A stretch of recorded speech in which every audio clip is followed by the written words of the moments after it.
Everybody,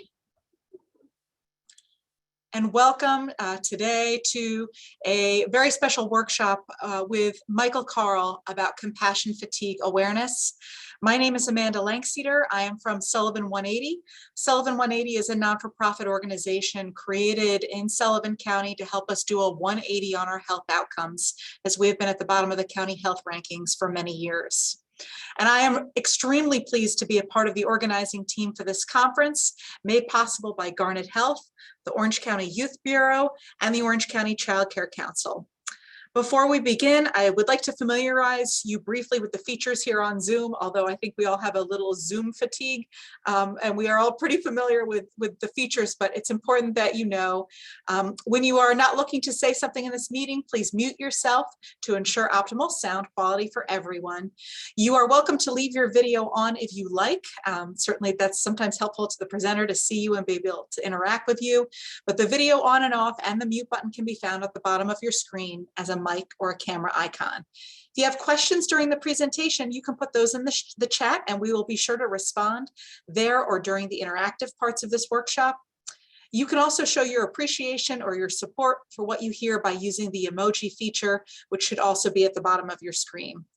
Lastly, depending on the device you're joining us from, you can choose your view so that you can see multiple people on your screen in gallery view, or you can choose to just see the speaker in speaker view. Finally, please be aware that this session is being recorded, and please put your name in the chat if you would like to receive continuing education credits.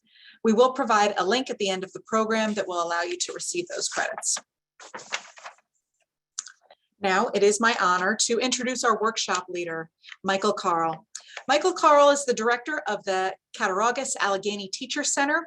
She began her educational career with the New York City Teaching Fellows in 2003, teaching English language arts to 9th and 12th graders in the South Bronx. During the past 18 years, she has worked as an administrator and teacher in public and private schools, both internationally and domestically. Her focus on emotional resilience and self-care brought her through the certification process for compassion fatigue training by Green Cross and PESI. Mykal, welcome. Thank you so much for being here, and feel free to say hello. Hello, everyone. It is my pleasure to be here. I look forward to our time together. We would like to begin this workshop by showing you a 9-minute video which features several young people who participated in a program called Act for Change. This conference aims to center the voices of young people like the ones in the video, and we want to hear about some of their concerns, experiences, hopes, and aspirations, and the action they hope to take to help create a livable future for them. After the video, we will proceed with the presentation.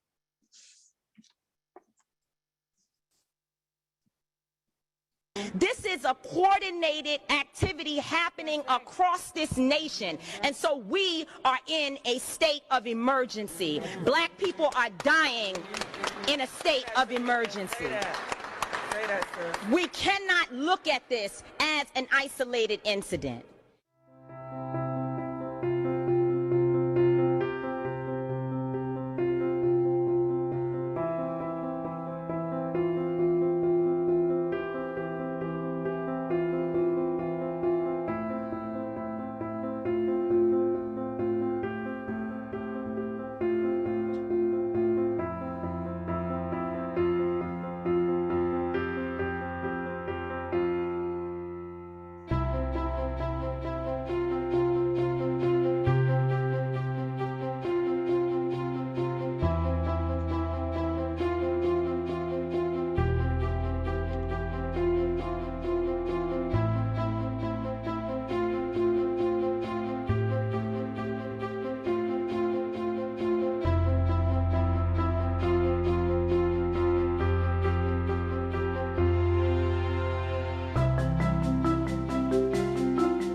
I'm planning to do a community service project which involves racial healing after systemic oppression, such as redlining, which was a discriminatory practice against Black communities, and environmental justice.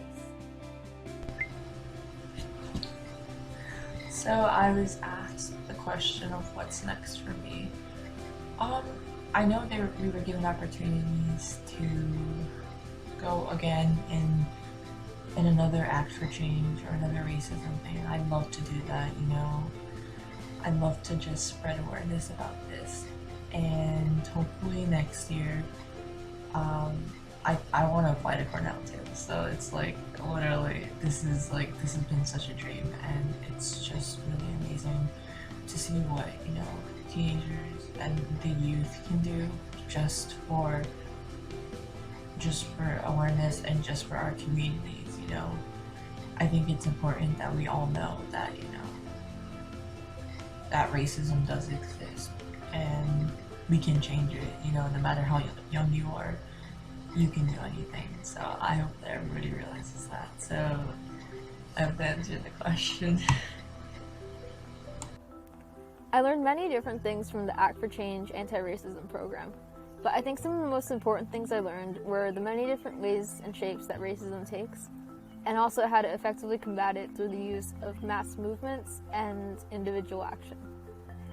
After this program, I'm going to continue my work in anti-racism leadership by trying to get more involved at a local level so that hopefully I can create change that takes us one step closer to ending racism.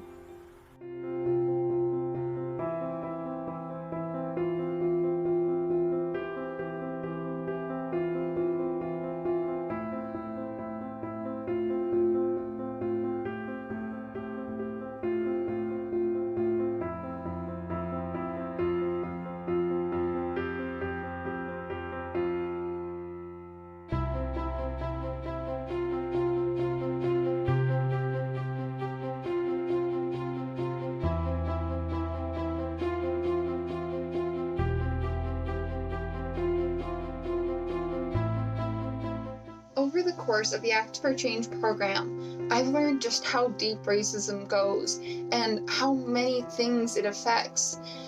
There are so many parts of our system that is built on racism and slavery, but now it's time to take action. It's time to use our knowledge on how to interact with situations where someone's being harassed and how to create a movement to help others educate themselves on their personal biases, and most importantly, uplift POC voices and stories, raising awareness for the current movements that are already happening all across the nation. I've learned how important it is to act for change. Hi, I'm Olivia Kelly, and one thing that I learned from the Act for Change program is that a big impact can be made if a lot of people come together and stick together and work together. And one thing that I'm going to continue doing after the Act for Change program ends is advocating for racial equality on the Instagram account. And I encourage others to continue posting on there as well and taking part in that.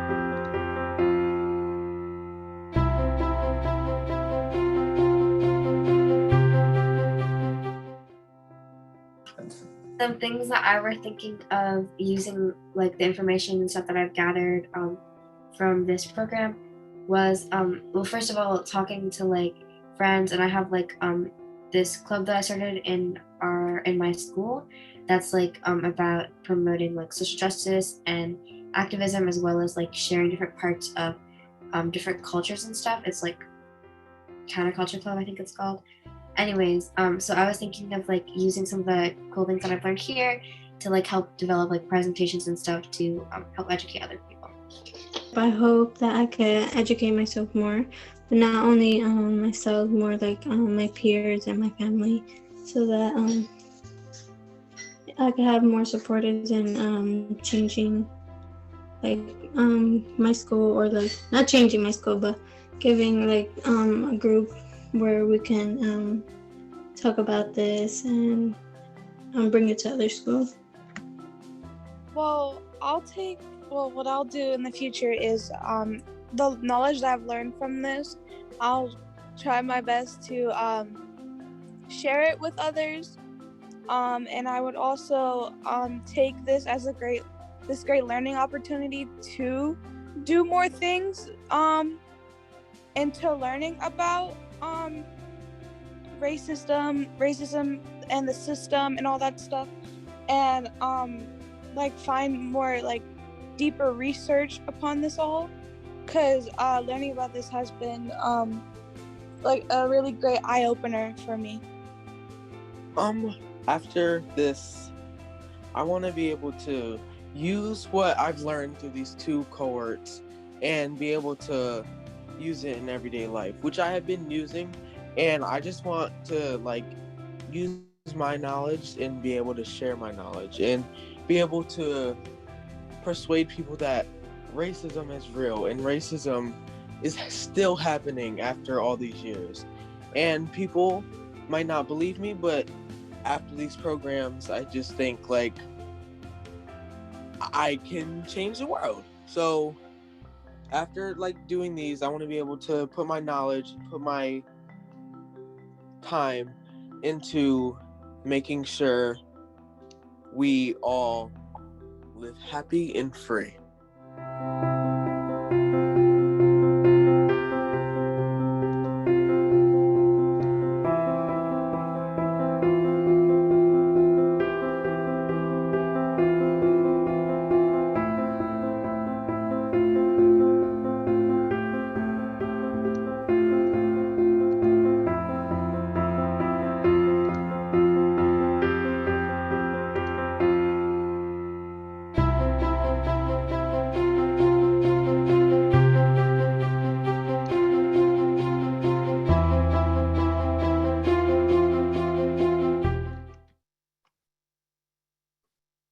Okay, so just as Tyson said, we all can indeed change the world if we have more knowledge, more education, more information, which is certainly what we will do today.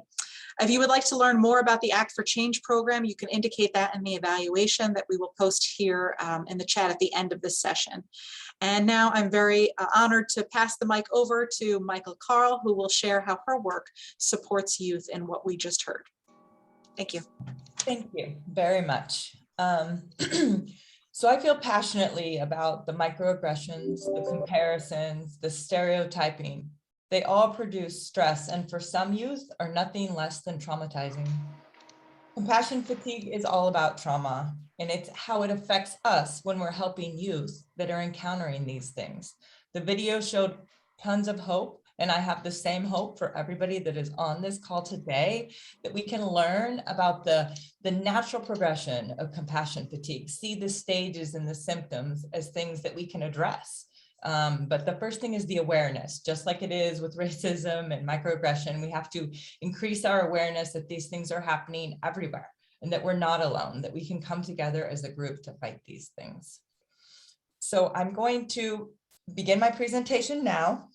I'm going to share my screen. Okay, Amanda?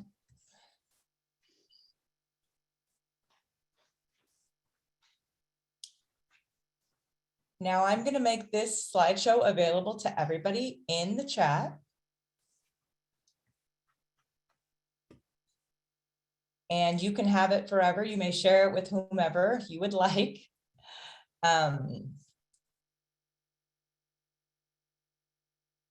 Let me put the link here for everyone.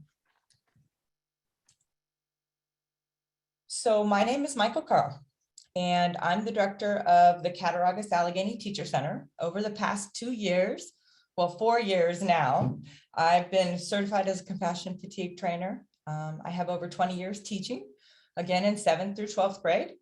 And I look forward to talking to you all about resilience in our own professional practice. So let's begin. Charles Figley is the doctor who coined the term compassion fatigue while he was working on his book on research with Vietnam veterans. He discovered that he himself, as a psychologist to these men, began to suffer from secondary traumatic stress and exhibit the same symptoms as his clients. He realized that you don't have to experience trauma yourself to have symptoms of the stress that it causes. We only have to witness suffering in others to have post-traumatic stress, or secondary traumatic stress, as he has called it. On the right, Dr. Gentry worked under Dr. Figley in the 1990s and is the one who gives the certification training I completed through PESI. Brene Brown, Amy Cunningham, and Kristen Neff have dedicated themselves to understanding the facets of vulnerability, empathy, compassion, and post-traumatic stress itself. I'm grateful to them, and I include the slide for your reference later. So our objectives today are to define compassion fatigue in an educational context. I believe we are all educators of youth if we have them home and we're their parents, if we are working in a school, if we're working as a paraprofessional, but all of us know that we're educating this next generation, just like those young people we saw in the video. So secondly, we have to acknowledge suffering as a part of our work. We're going to identify the stages of compassion fatigue and discuss various strategies to move from compassion fatigue to resilience. So I'd like to begin with an opening activity. Firstly, I want everyone, you can turn off your video if it's not off already, or just close your eyes. This is not a meditation exercise, it's a thought exercise. I just want you to put yourself in the environment of your workplace, in a school, in a building, in your building, among teachers or even youth, if that's applicable. I want you to hear the voices or the eerie lack of them, as so much in person has changed over the last 2 years on so many levels. You may be at home in front of your computer working from there. Now, today is not one of those awesome days where you're helping people get what they need and students are being both cooperative and grateful. No, this is one of your frustratingly difficult days. Think about what makes your job hard. Think about the specific events and people, the students without the resources, you without the resources you need, the stress of when our environment seems purely toxic.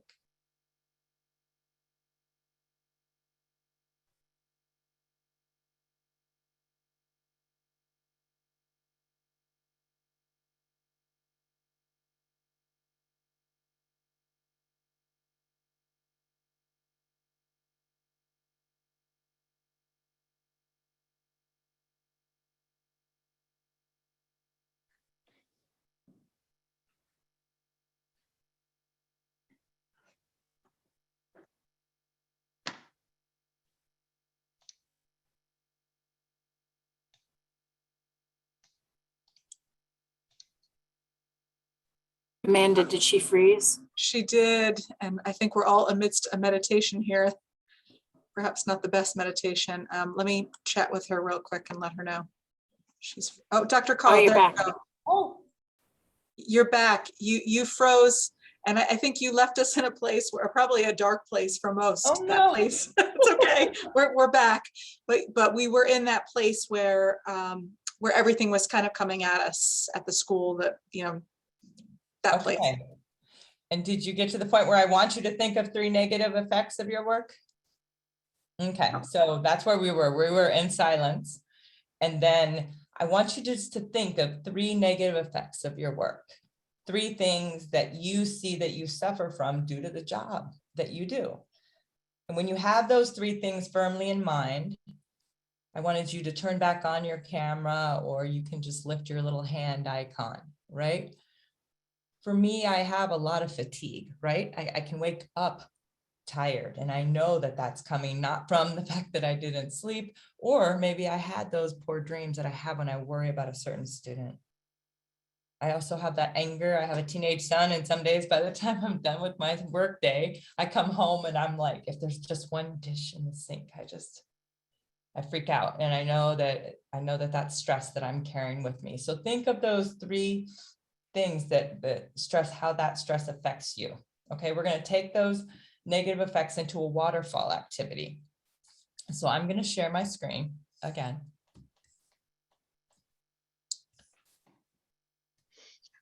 And I want you to type them into the chat, but don't hit send until we're all ready. And so when you're typing them in, just use some sort of dash or punctuation to separate your 3 effects, or 2, or however many you come up with, some people 5.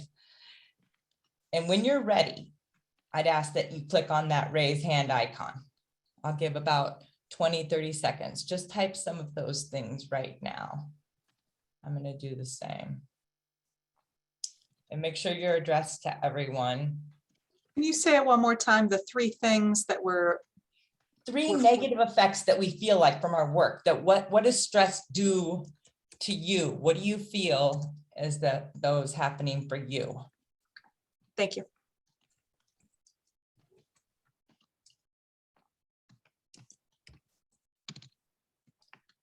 Okay, so we've got 3 hopefully separated by commas, or people are just putting them in now. I want you to hit send, hit enter, and everybody's can come down through. So hit enter now. I'm seeing that people are tired. They're tired. Good. Anxiety, poor sleep, overwhelmed, not enough, stressed and anxious. Good. Feelings of failure. Yes, backache. For sure, I feel it in my lower back too. Anxiety, headache, unhappy, sad, good.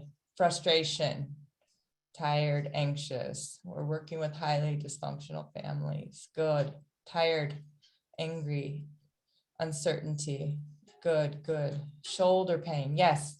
So I can see that many of you are nodding in affirmation. A lot of ideas and items are repeating themselves, that anger, that isolation, the depression.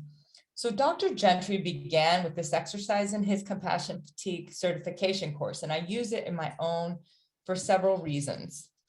Firstly, it offers us the normalization and validation our feelings deserve, but it also allows us space to admit that these things are happening to all of us, probably even on our great days.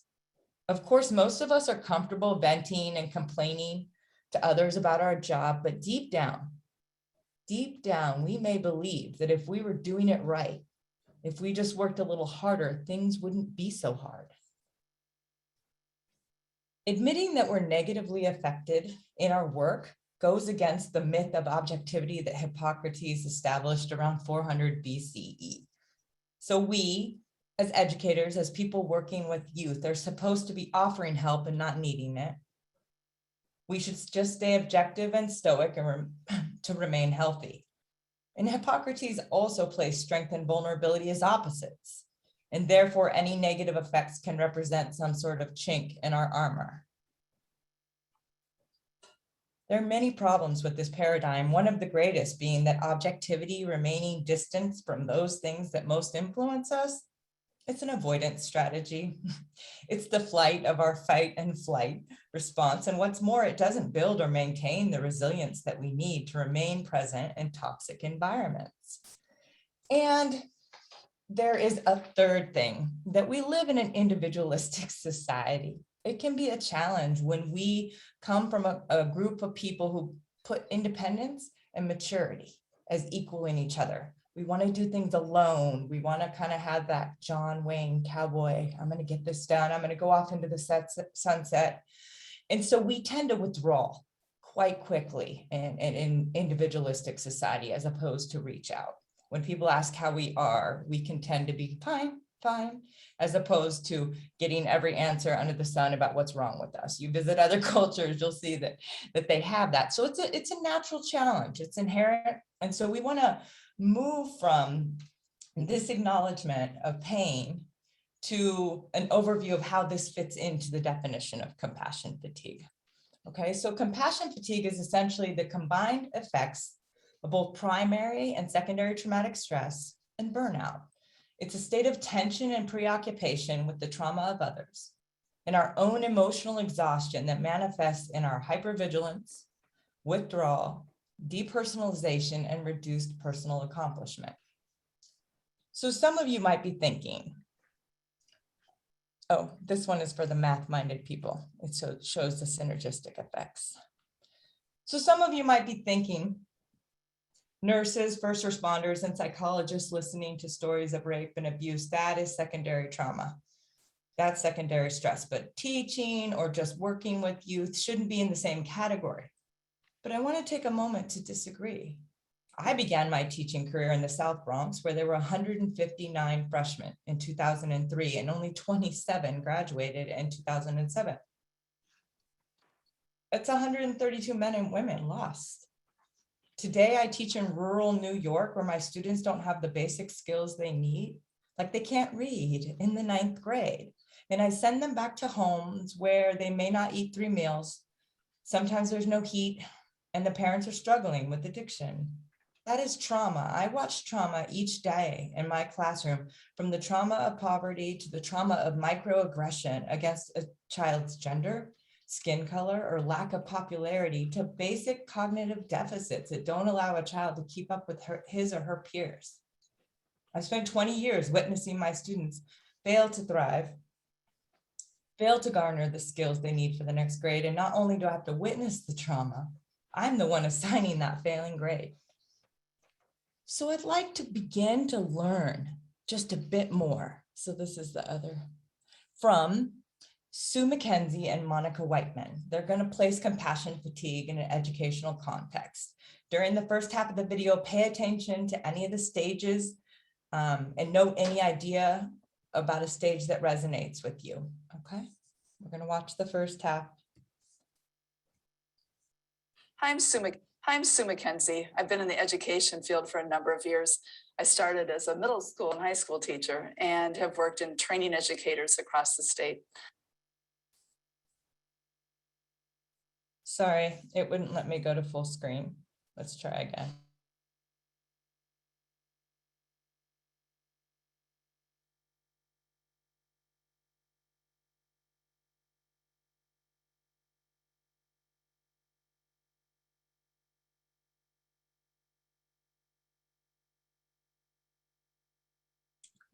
Mykal, if you can hear me, you're frozen. Just check. Sure.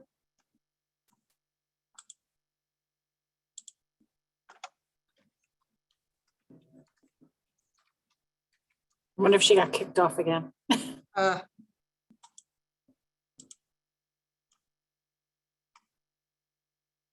Sorry, everyone. Just give us a minute here. Hopefully we can get Mykal right back on.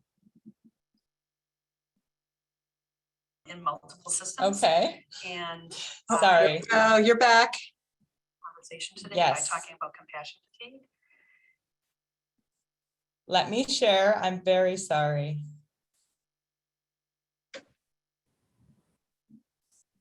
You all heard the beginning of the video, right, Amanda?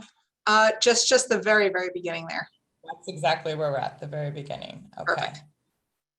And we chose this format because we really feel like it's through real conversations and really being honest that we would have the most impact and really understanding what this is all about.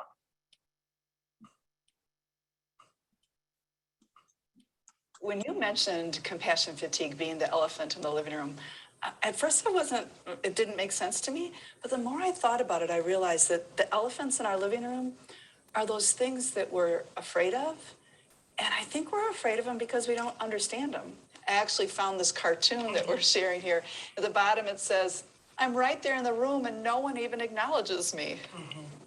So, I find that when we're in schools, it's a whole lot easier to talk about the students or our principals or the things that are really hard about education.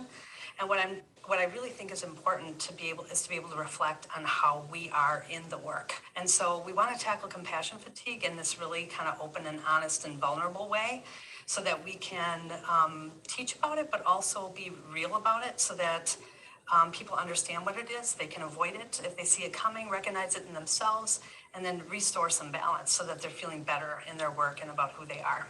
So this picture is pretty close to the image that I had for myself in education when I got into it. I had a lot of energy and enthusiasm. I love kids. I especially loved adolescents.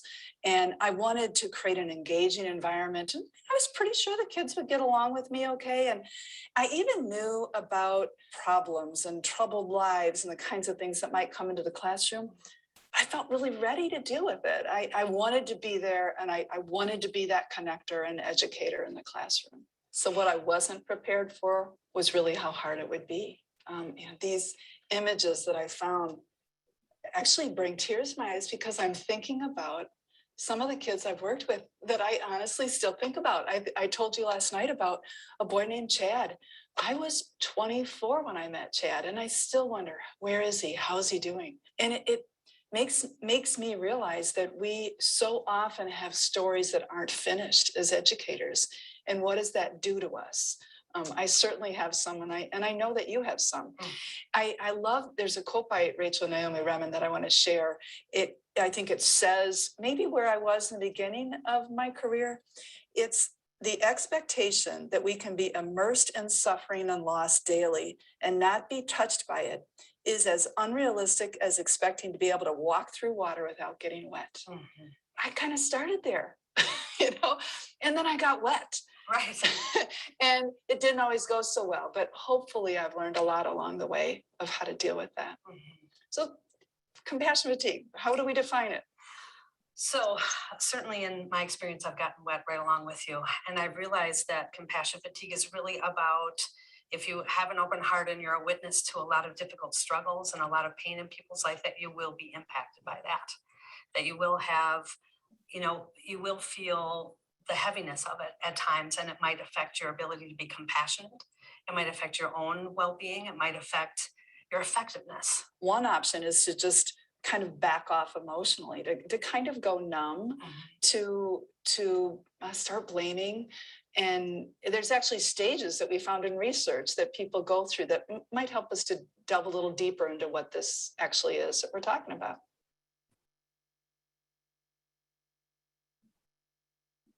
So one of the first phases that we see in the cycle of compassion fatigue is something called zealot. And what it is that willingness to just sign up for everything, volunteer, put yourself out there, say, I'm the one, I'm very enthusiastic, I'm going to put everything I have into this. And we love people that are like that, don't we? That enthusiasm and the can do, and they bring their heart, totally. I'm rewarded for that. Yeah. We are rewarded for that stance, right? Absolutely. In just this summer, I've had a very recent experience of compassion fatigue, and it began just like that. An opportunity to pilot a really neat program with 4 different groups of kids in the state. And I knew the program was going to have a pretty cool impact, but really wanted to see what kids thought about it. And I scheduled all 4 pilots in the same month. Yeah. That's a first sign. Wait a minute. I can do it. I can do it. It's so important. It's not a problem. I did all these. My heart was totally there, totally engaged. But honestly, by the 4th pilot, I was kind of hoping the kids wouldn't share the kinds of stories I had heard before, because I was already starting to feel overwhelmed by the pain that I heard in these 4 pilots. So first sign, something wasn't right. This next stage, this grumpy cat. By August, that was me. It was interesting how quickly I went from this, I want another chance to do great things in the world, to the world's a bad place for kids. Systems let these kids down, families let these kids down. People didn't understand. I wanted to raise the flag. Wait, there's kids in pain. As if I was the only one who knew that. In schools with educators, when they get to this phase of irritability, there's this pulling back, there's this cutting corners, maybe not doing everything the way that they thought they were going to do, disillusionment with principals and colleagues, and kind of like, hey, this isn't what I thought it was going to be. And just feeling the weight of the kids' needs and not figuring out how to meet those. So you can feel it every day. And I think the realization that we can't fix everything. And that even all the people around me can't, especially if I'm a school that's not really integrated in with the community resources. It seems like the options for kids stops at our doors, and then that is really frustrating. Right. And then it's about me. If I'm the only one. Yeah. And you I'm feel like you're the only one. Yeah, right. It's the burden of carrying that every day. Yeah. And just feeling like, I'm saying things I never thought I was going to say. I look out at my classroom and I think, is this kid manipulating me? Or they tell me to call a parent and I think, oh, I don't want to pick up that phone. And just getting to a place that you never thought you'd be. So this next slide kind of says it all about the next stage, withdrawal. When I think about withdrawal, I think about exactly what this little kitten's saying, exhaustion. And sometimes we get so exhausted that we just detach. We can't flop down and take care of ourselves if we don't detach. And yet, unfortunately, I think in that process, we're not taking care of our relationships. We're not involved in our work, or that detachment doesn't always lead to rejuvenation around exhaustion. So withdrawal, I think, it's a scary thing. It's a scary thing for me to think about well-intentioned people leaving the profession. I know you have some thoughts on why withdrawal happens. You know, I think when people get to that point where they're starting to pull back and not reach out anymore, there's a real crisis of confidence, a self-doubt that is so profound. Like, what am I doing enough? Am I doing the right things? Am I reaching these kids? You know, I went into this so idealistic, and now I'm feeling all these needs. And at the end of the day, the list is even longer than when I started. And I must not be doing my best. Right. It must be about me. If I was great, like I want to be, I wouldn't be here. Right. Yeah. And so at the end of the day, in a typical school day, very often I would walk around and there'd be crying teachers in their classroom. And when I really explored that with them, it really was, who am I in this profession? Am I doing enough? Am I effective as I want to be? What about all these kids' needs that are unmet? What is that? So if that self-doubt wears on, this next stage is kind of an interesting one, a scary one. And all of a sudden we're thinking, oh, how did this happen to me? How did I get so disconnected from my work?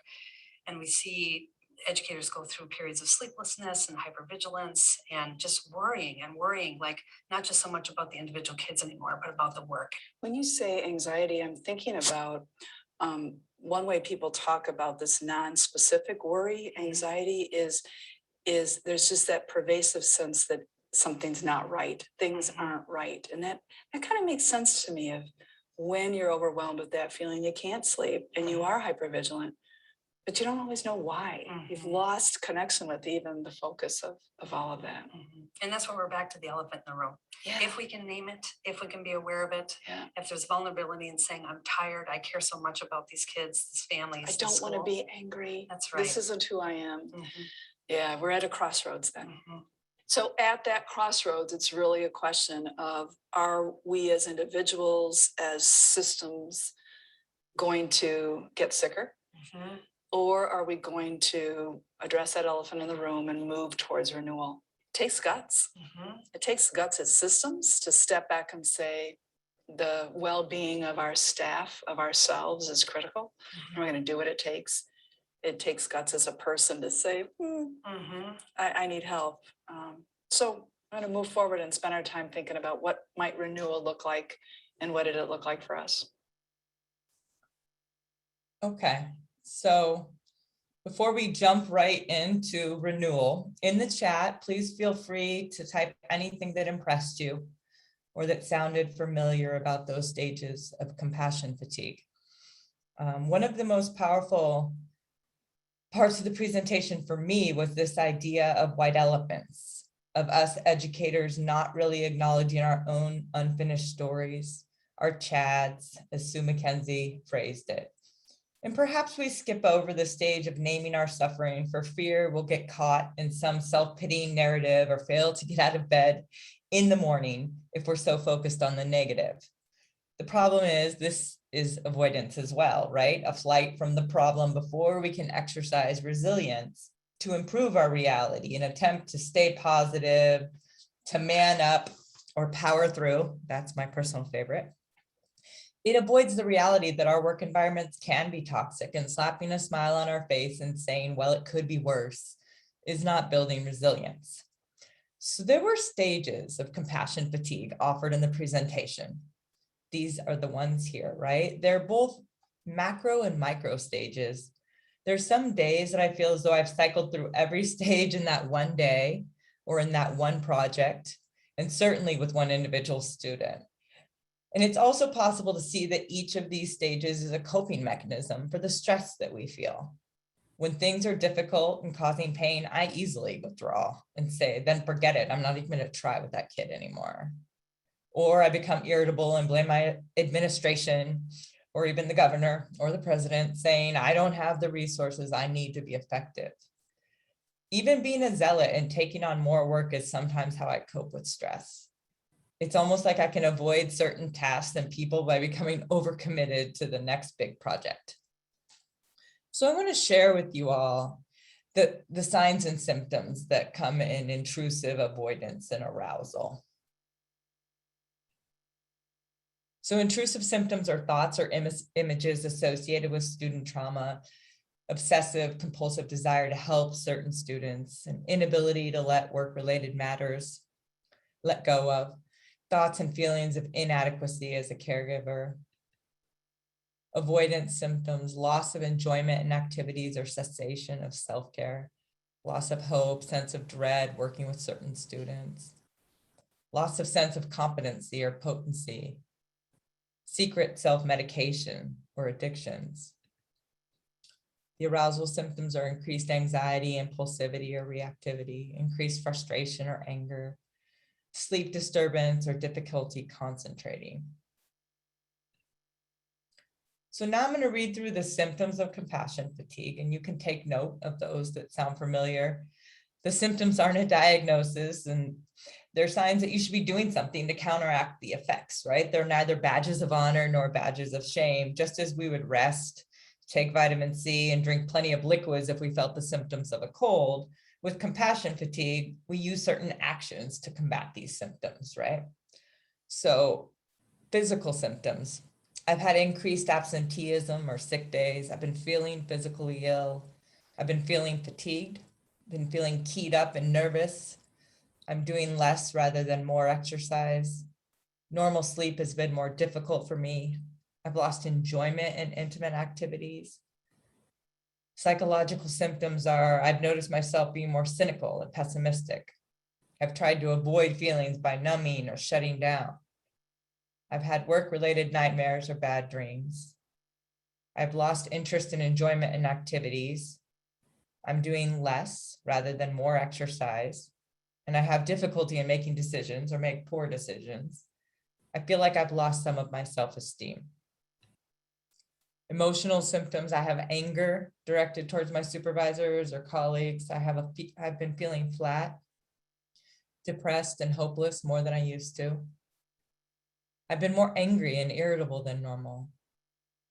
I have moments of dread when thinking about going to work. I'm having trouble finding hope. I am less connected to my spiritual and religious beliefs than I used to be. I have felt overwhelmed more than 3 times the past week. Spiritual symptoms are I've been avoiding spending time with my family and friends. I fear for the safety of myself and my loved ones. I've engaged in less rather than more activities that used to bring me pleasure. I've had a lack of time for self. I find it difficult to trust others.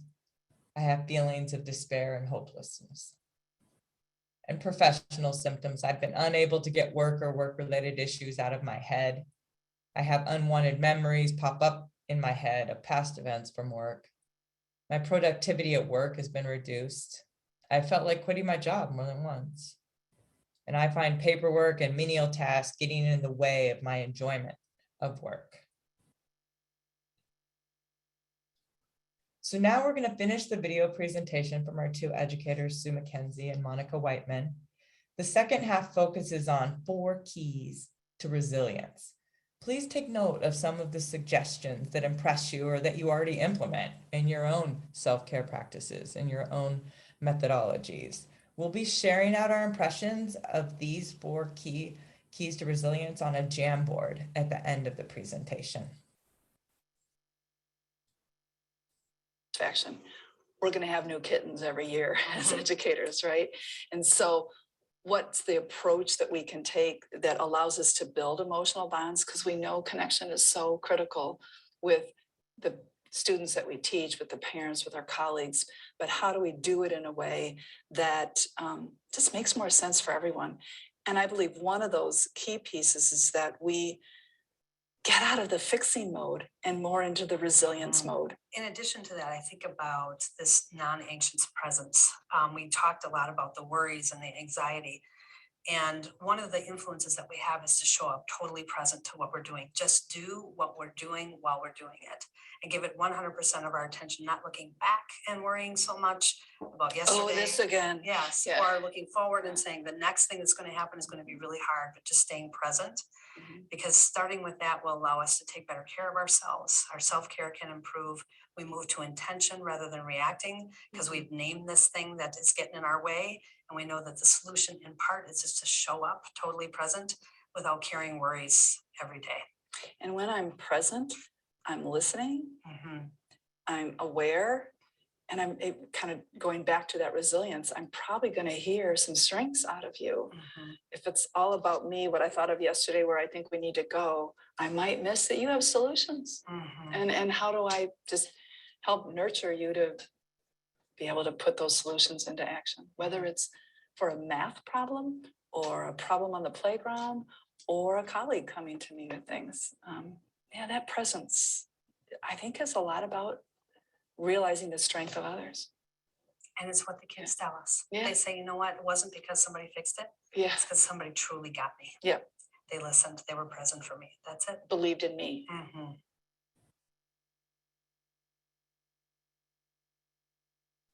So there are 4 keys to being compassion resilient. I've already introduced this word resilience. Obviously, I like it a lot. And the first key is one that I spend a lot of my life doing right now, and that is helping people immerse themselves in stories of recovery. I am so aware that as a classroom teacher, I mentioned Chad. I never knew what happened to Chad. I may never know what happens to 95% of the kids that I work with.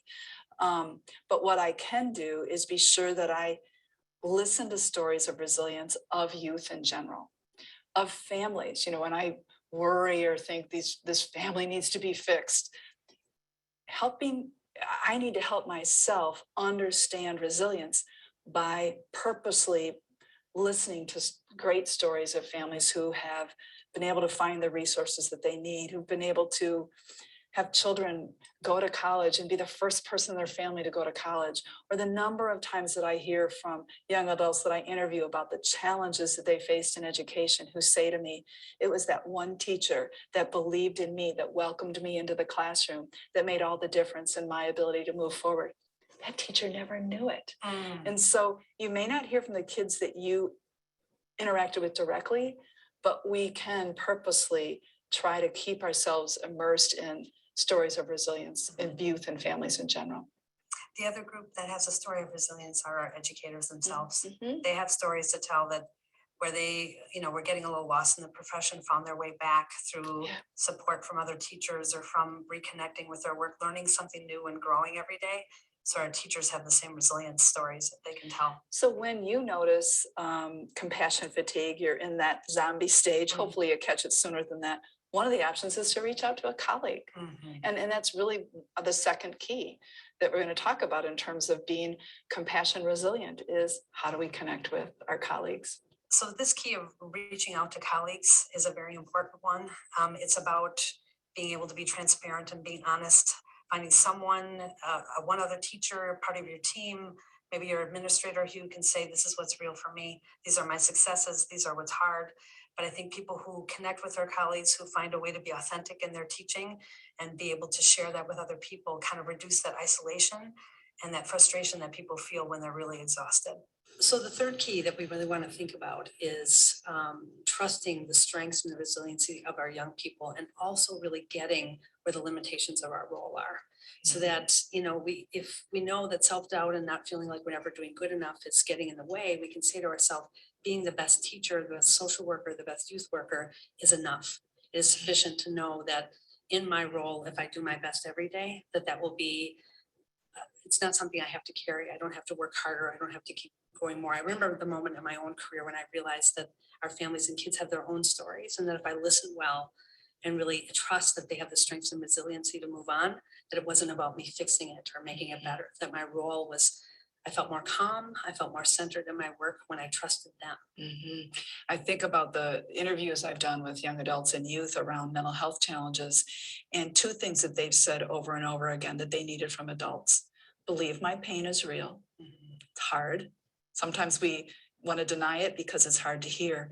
But secondly, believe in me. It was the adults that said, you have what it takes. I believe you can face this challenge. I've known other kids who face these challenges, and that combination, that balance is so important.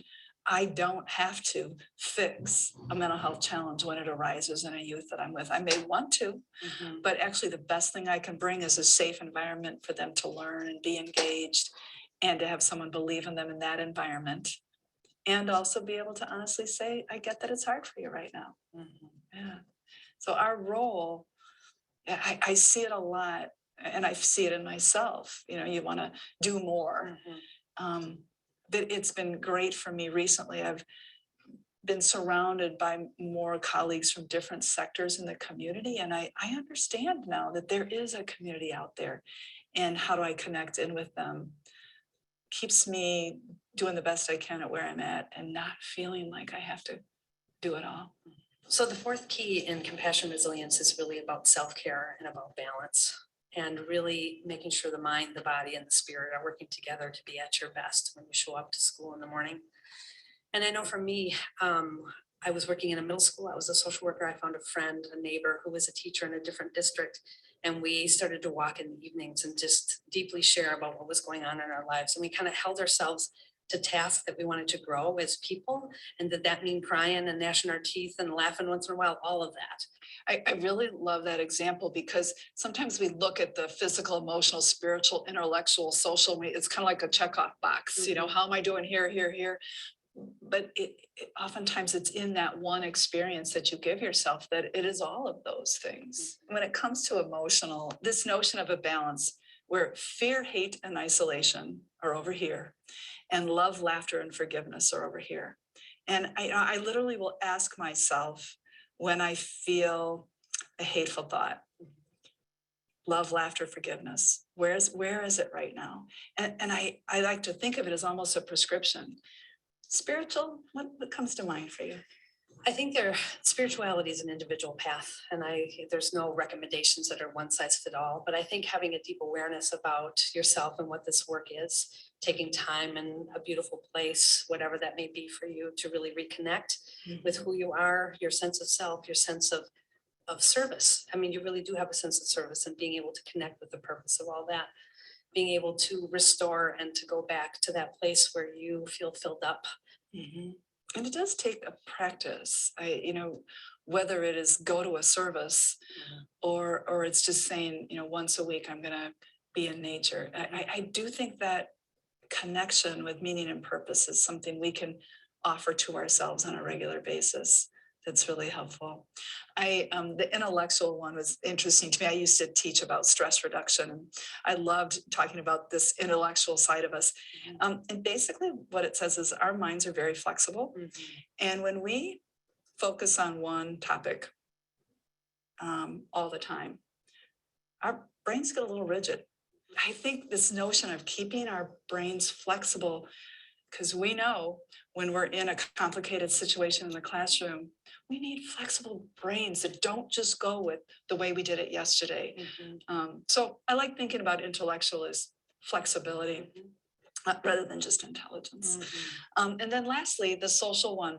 Of all the slides I've ever shared with people in my career, there was one that talked about what healthy and unhealthy relationships looked like, just some words defining them.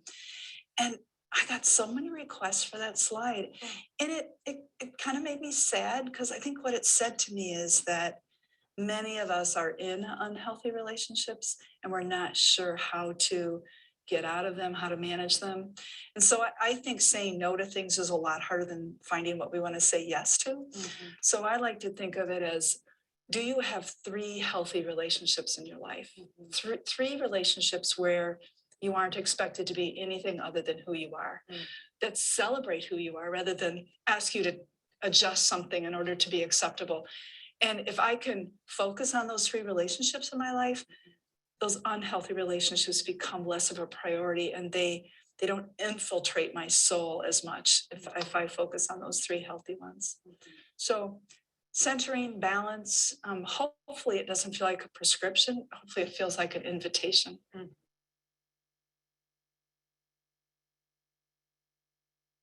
So as we're wrapping up, these faces showed up earlier as we were talking, and we're talking about resilience and how important it is to kind of bathe ourselves in the notion of resilience.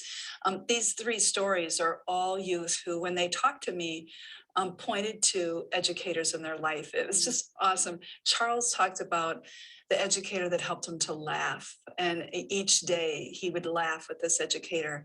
And he had gone through some tough stuff and was getting suspended, was the problem. And just through that connection with the educator, he was able to make a shift. Simone is just lovely how she speaks about a high school teacher in summer school who asked her how her day was, who knew that she had a job interview and really wanted to know that, and also really cared about her grades, that somehow she put her role as educator in the forefront. And as a part of that, the connecting with Simone as a human being made the difference for Simone to be able to really engage in learning in a new way in her life. And then Val, kind of an interesting story, goes all the way back to first grade. Val had been expelled from some preschools. The current school was really concerned about whether she could stay there. Significant levels of ADHD. And she actually tells it in kind of funny ways. But what meant the world to her and her family was there was a teacher, first grade teacher, that went to bat for her, that believed in Val and believed that they could figure out ways for her to be engaged in the classroom. And that belief in the students' own abilities just changed that little girl's life. And I got to interview her as she was had graduated from Lawrence University and was moving forward with her life. So those moments that where the educator was truly present and kind of believed in the student and showed up for them was the things that really made the difference. And when it comes to compassion fatigue, I think when that not good enough message comes your way, if you can remember the stories of young people that you've touched that really promoted a change, a shift in direction for them, that it's very comforting to think my influence made such a difference. And so compassion fatigue, as we've named it today, is real. That is not a character flaw. It certainly can take over and affect and impact our schools and the way we interact. But if we name it and we recognize the signs in ourselves and we can avoid it and really support each other through it, if it gets to that point that we can have a more compassionate school setting, not only for the students, but also for ourselves. And we can reconnect with really what our profession is all about.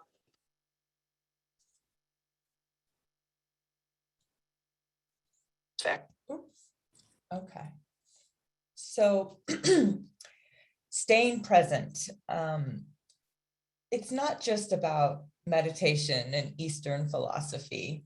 It's about realizing the strength of others through listening without intending to respond, being okay with not knowing all the answers, and seeking to understand people without trying to offer solutions. It's like giving yourself permission to not fix it.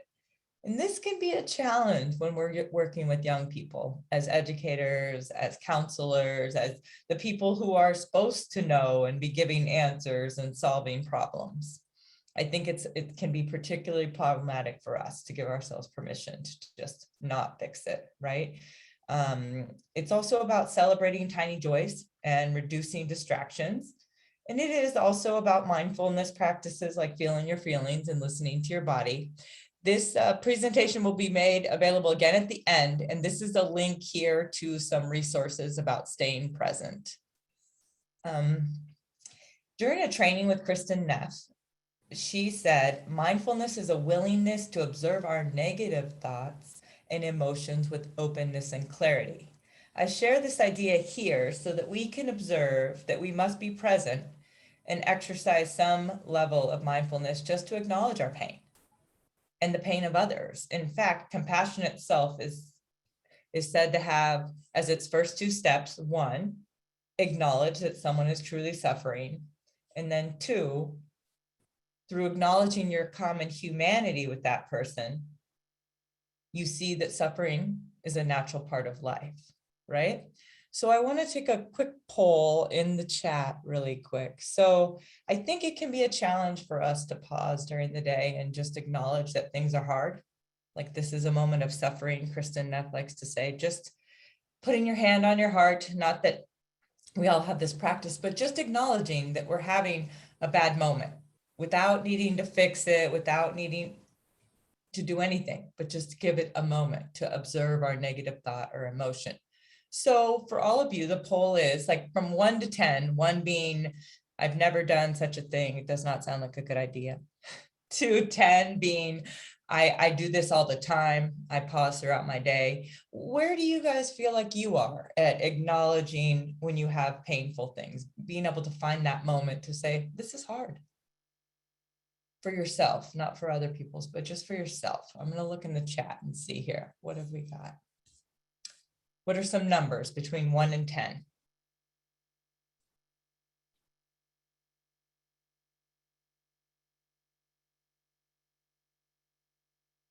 Okay, good. 7, 6, 4, 2, 4, 6.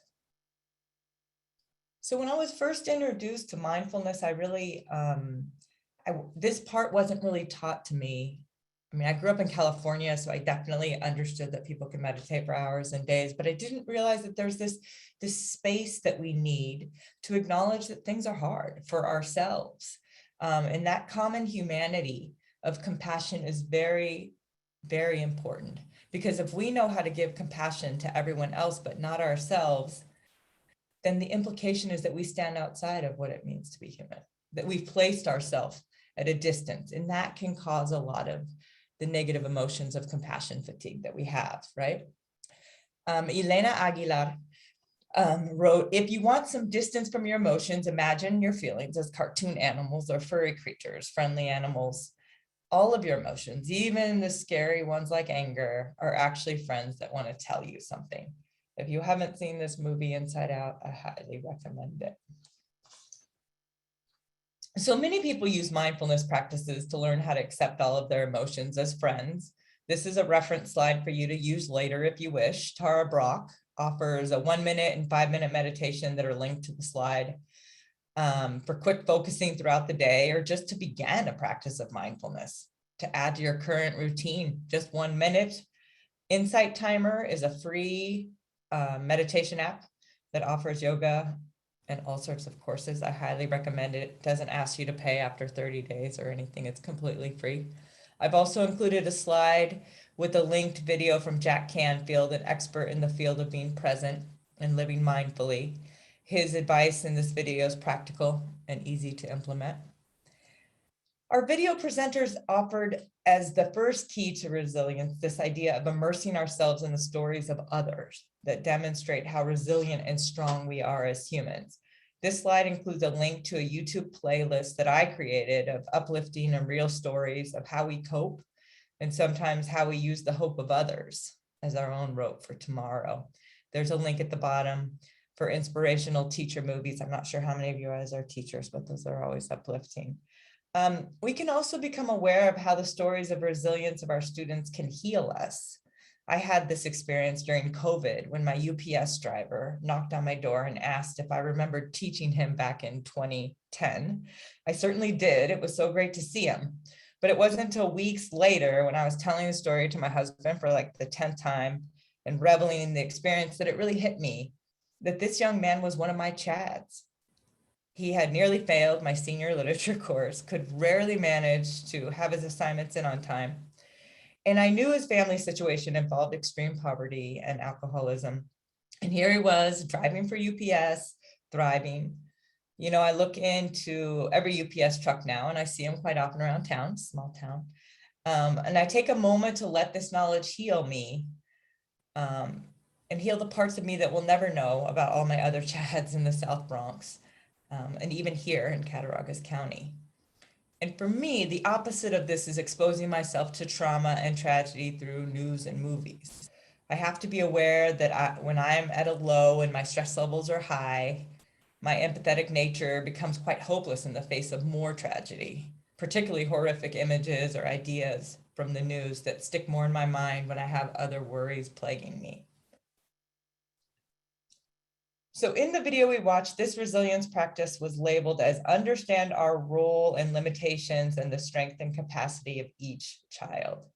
It's important to observe how those two things are placed in opposition, how when we go into fix-it mode, we're perhaps failing to trust that our students or our youth can fix themselves if we just believe that their pain is real and believe in them, as the lady said in the video. So in my compassion fatigue certification course, Dr. Gentry offered this definition of disease to demonstrate how using resilient strategies were our antibodies, that being in a caregiving profession was a toxic environment, much like our own physical bodies that we can't extricate ourselves from. So I'd like to end by talking about this idea of self-care, of how to combat stress by knowing that we can kind of hack our hormones, and just knowing that we're doing small things for ourselves are already small wins that we really need, that little bit of vitamin C or that ability to deal with symptoms. So stress puts cortisol and adrenaline into our systems. I think in the last few years, a lot more of us just know generally that we don't want a lot of cortisol to weaken our immune system or cause digestive issues. You know, we get stomach aches, we end up with nerve problems, high blood pressure, right?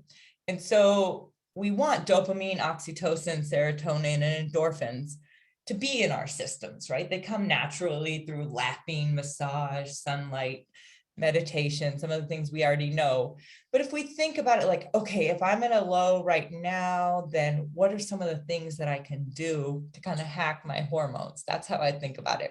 So on this slide, there is a link here to a Jamboard.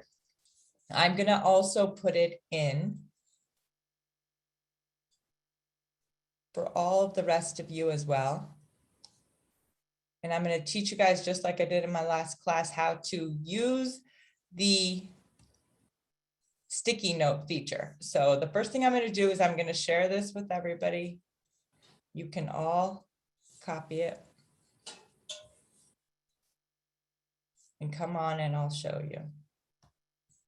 So here's the link to the Jamboard. You can click on it on your phones or wherever you'd like.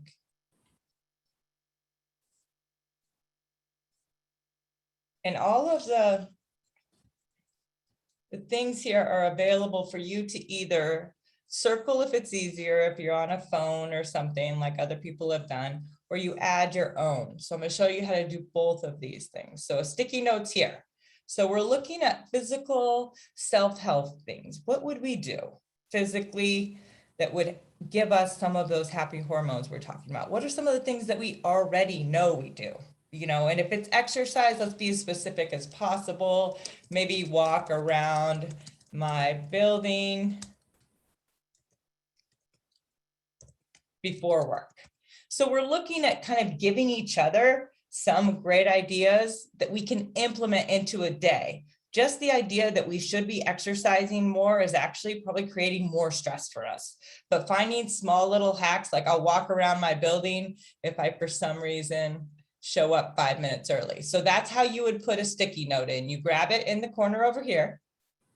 You choose a color. There's yellow, there's green. You guys see them all. And then you hit cancel once you're done with it. Okay. If you can't add a sticky note because you're on your phone or it just seems difficult, you can also grab a pen here and you can choose a color. There's the thickness and you can say, I like to walk in the woods. I'm also going to do this. And you can just circle. Okay. Going for a walk or going to the gym, you can circle. So everybody has their choice. But I just want to take a few minutes to say, what are some of the things that we already know that we do, that we can share with each other to build into our day that isn't going to be one more thing that we're not doing? So what are the physical things that we are already doing that we can acknowledge that will make us feel as though we have these small wins?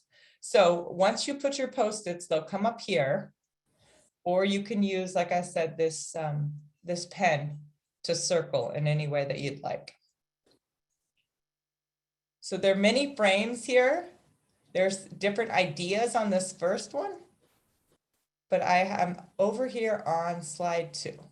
So once you click on, you're going to be able to change the slides by going up here. If you click on this, it will show you what they all look like, if that's helpful. So I see that most everybody's on the first slide. You can look at that little sheet and say, oh yes, I already do this. I like to sing. I like to call my friends. And we're going to acknowledge that these are the things that we're doing already to help ourselves. Okay. So good. We're over here on the physical one. I'm going to click on it. Okay, good. Gradually work up to 1,000 steps. Oh, sorry. I have to Put myself back to sticky note. I'm glad someone put gradually. Give yourself realistic goals. I've been meditating for over a year, and it's usually 7 minutes is the most I can do. Like I don't want to make myself feel as though I'm not just improving every minute. Okay, gradually work up to 1,000 steps. What do some other people have for physical?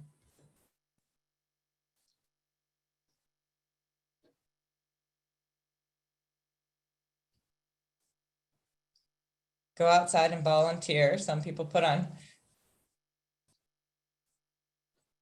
But let's move over to the second one here. We've got get up to stretch. Good. How do you remember to get up to stretch every 30 minutes or every hour? Does anybody have any advice on that? You can type it in the chat. You could say it out loud. You guys are perfectly.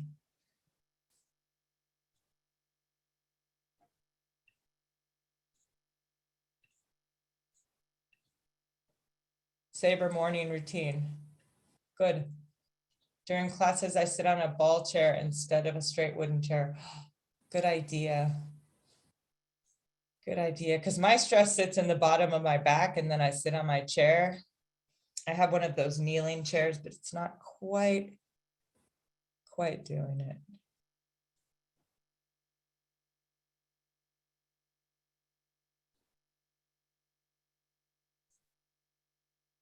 Okay, good. Okay, good. Standing desk. One more person for physical. There's yoga. I heard from a group that I did this presentation with that there's such a thing as a smash room.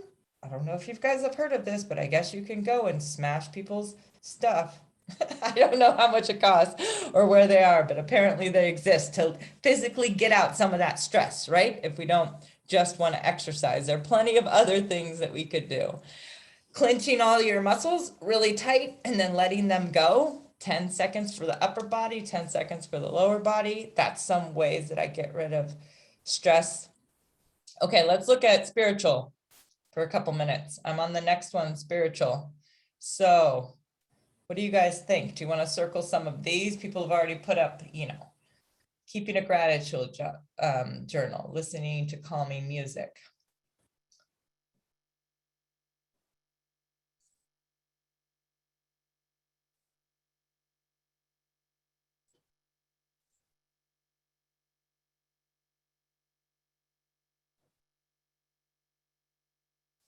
Good, thanks. Good, good. Listening to calming music.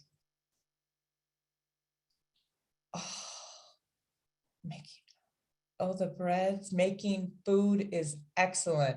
It can definitely, it gives me a little stress because I'm not good in the kitchen, but when I can just make something nice and know that I'm trying to make something nice, turn off radio, good, and just maintain quiet.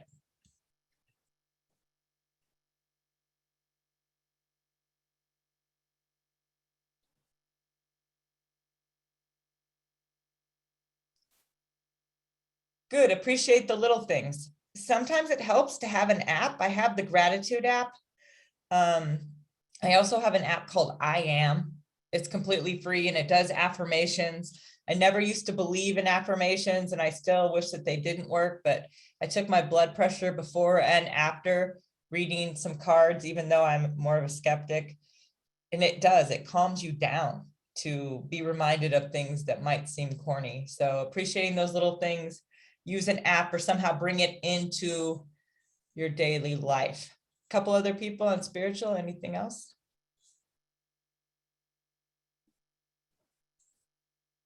Okay, just a couple more minutes. Let's look at emotional and relational. I went on to the next, number 4, emotional, relational. And again, these things all overlap. They're not just like a checklist, but what are some of the things that we know that we're doing that we have to either just remind ourselves, this is part of me taking care of myself. Good, laugh, laughed often. I actually put in my lesson plans to ask my kids to tell me a joke every Monday. Just ask them to tell me a joke and they're actually really funny. Good, good. People agree with girls' night.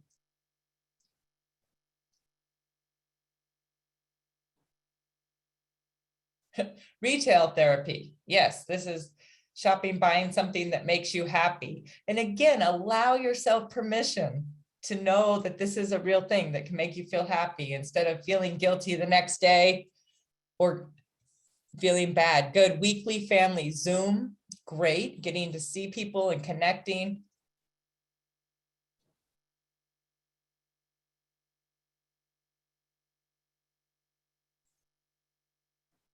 I always leave this one over here on the right about date night because it makes me laugh. It says date night. It's actually only food shopping, but we say it and then laugh. So she can have a date and then she can also laugh about it. Good. Hugs, making time for communication and connecting with family, good, and spouse.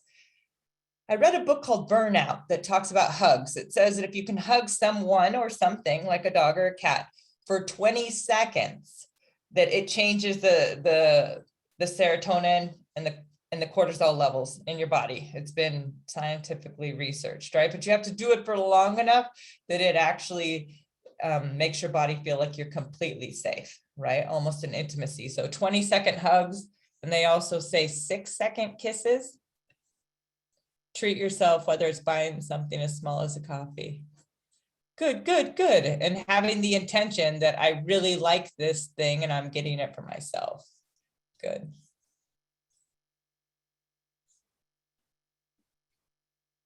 Okay, let's go to the last one now for our last minute. Professionally.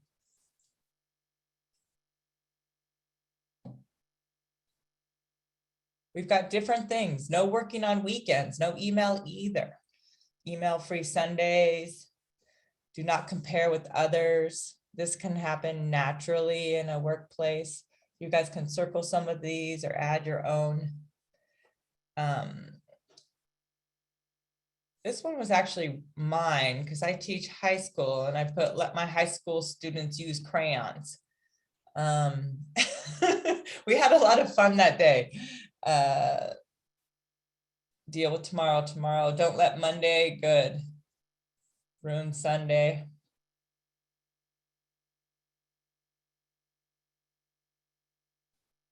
Realize you can only do so much and accept that.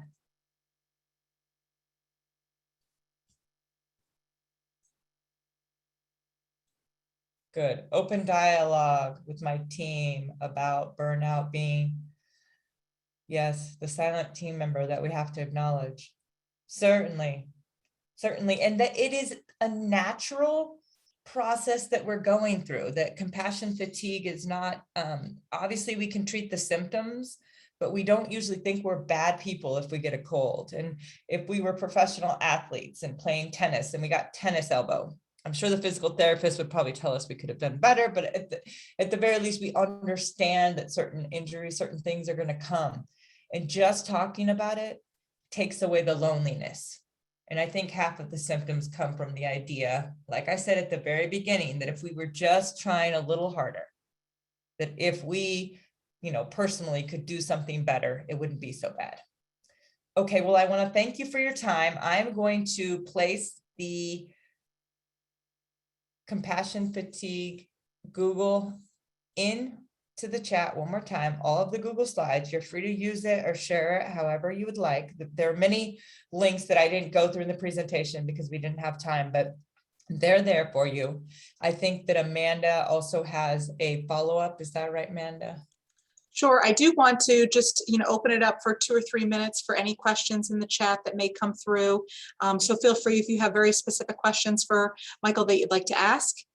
Feel free to do that. But that was tremendous. And your use of everything, all the audio visual from the videos to the jam boards was really engaging. So thank you so much for a tremendous presentation. You're welcome, Amanda. I forgot. I actually have a last slide here. This slide is linked with assessment tools to measure levels of compassion fatigue and burnout in the workplace. These tests are rating your level of symptoms and can be good guidelines to help you realize how much resilience you may need. Because we're all cycling through the various stages of compassion fatigue, and we're going to need more time to dance and meditate and talk during our lives and careers, right? These tools will help you gauge this before you're overcome by the stress of it all. before my stress has me sitting in front of the TV, binge watching TV and eating Cookie Crisp until my stomach aches, right? I become aware of my own triggers and then I can deal with the stress. So I also have this to remind you all of the sentiment on this slide. When you're feeling exhausted and less than or overwhelmed, take the focus off the skills you need and or wanting and onto the fact that existence is something deeper and that it can exist for its own sake and it doesn't need to be measured or improved.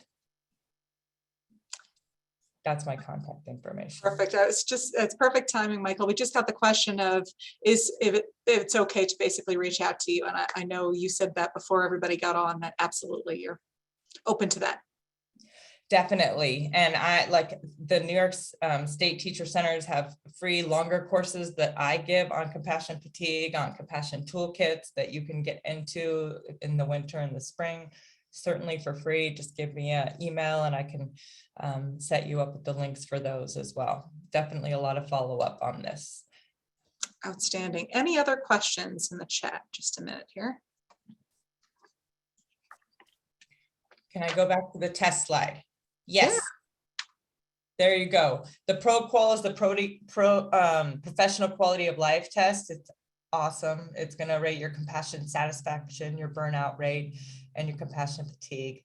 And then the others are here. They're all linked. If you just click on them, they're going to bring you to the link. Here in Sullivan County, we have they're called Healthier Generation Advisors. It's a teacher in every school building that has been kind of charged with building a wellness committee to think about the staff, the students, the whole community, and what they can do together to build wellness. Is this kind of these tests or these assessments perhaps something they could do with their colleagues or with staff in the building to see where they're at, or this is more personal? No, that certainly they can. I'm up on the website right now, and this is funded by a grant, and they want you to be able to use these assessment tools for sure. And it begins the conversations that really have to happen, right? That normalization and that validation. But you can also take them throughout and see how you're doing. You're going to be different at different times, and that's also okay. But certainly you can use these. This is the link. Excellent. Okay, I do not see any other questions in the comments. Truly, thank you, Mykal. This was absolutely a tremendous experience and a lot to learn. I'm looking forward, and you said you're sharing the slides, so I certainly plan on sharing some of those slides and incorporating them in the work that I do here in Sullivan 180. I'm sure many others will be doing the same. If you would like to receive CTLEs, please click on the link that I believe Anne-Marie provided, I think. And the second survey is the correct one. The first one is wrong. Okay. But the link for the CTLEs is also up there, the Mykal? Yes. Okay, Yes. awesome. Thank you all so much for attending. Before you go, we would like to ask you to click on the link again in the chat there for the evaluation. Please complete the evaluation. It's the only way that the committee that works every year on this Making a Difference or Making Healthy Choices conference can make a difference on this program and how we offer it. So please be a part of that. And thank you so much to all involved. Thank you. Happy holidays, everyone.